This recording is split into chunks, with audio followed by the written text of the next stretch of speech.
Well, the battle over the floating barrier along the Texas border is now going to court.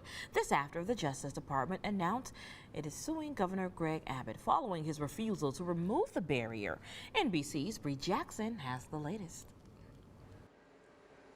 The Justice Department suing Texas over this floating barrier at the U.S.-Mexico border, asking a federal judge to force the state to remove the buoys at its own expense after Republican Governor Greg Abbott refused to commit to doing so. He continues to do this really cruel, unjust, inhumane ways of moving forward with a system that has been broken for decades. Governor Abbott firing back at the Biden administration, writing, "Texas will fully utilize its constitutional authority to deal with the crisis you have caused.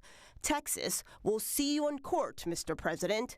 This is just one of the latest tactics aimed at preventing migrants from crossing illegally. The buoys are a deterrent, and I think it's a positive deterrent.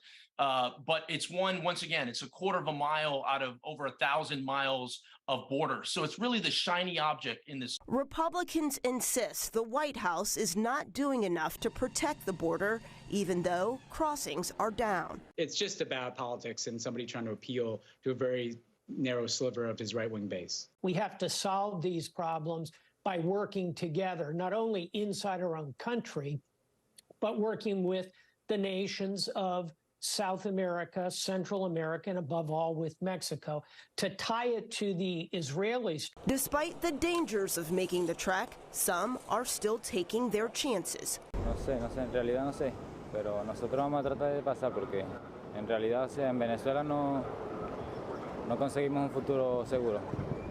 Y nosotros queremos algo para nuestra familia, algo bueno. As the legal fight ramps up, the fate of the buoys hang in the balance. And the Justice Department's lawsuit also alleges that Governor Greg Abbott failed to obtain a proper permit before installing the buoys into the Rio Grande, something that's required by federal law.